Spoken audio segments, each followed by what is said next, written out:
Sugatan ng isang lalaki sa Tala, North Caloocan matapos pagbabarili ng riding in tandem. Lagi una ka sa balita ni Bea Pinlac, exclusive.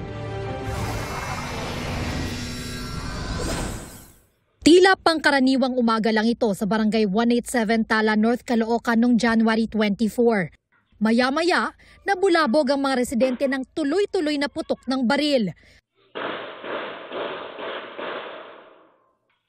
Ang mga tao, nagtakbuhan.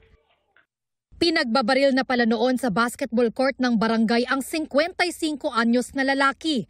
6 na tama ng bala ang tinamo ng biktima. Kwento niya, nagwawali siya sa court nang bigla siyang pagbabarili ng isang lalaking nakasuot ng helmet. Mga ilang segundo lang habang nagwawalis ako ganon.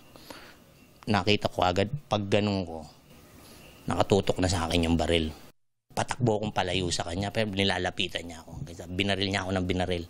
Pagdating dun sa looban, ramdam ko pa may pumapasok pang bala sa katawan ko. Nasaksihan pa raw ng 12 anyos niyang anak ang pangyayari.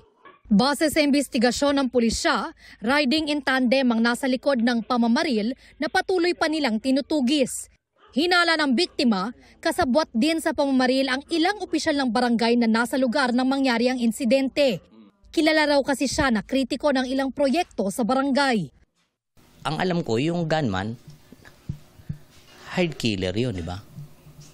So yun yung nasa isip ko. Anong pinagbabaril ako, andun sila. Ang pinagtataka ko lang, yung bumabaril sa akin, talagang walang habas. Parang wala siya nakikitang mga opisyal ng barangay na mga naka-uniforme. Ayon sa pulisya, ang lumalabas sa salaysay ng biktima at testigo, yung tao ng barangay ay sila ay nakipagsabuatan, nakipagtulungan upang gawin sa kanya yung ganong pangyayari. Paliwanag naman ng barangay, nagkataon lang na nandun sila nung mangyari ang pamamaril. Agad pa nga raw silang tumawag ng pulis. Ang purpose namin magpupunta doon, talagang trabaho lang. Wala po kaming kinalaman talaga, totally talagang pangyayari. Patuloy na iniimbestigahan ng mga otoridad ang nangyaring pamamaril.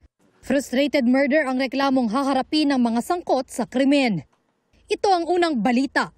Bea Pinlac para sa GMA Integrated News.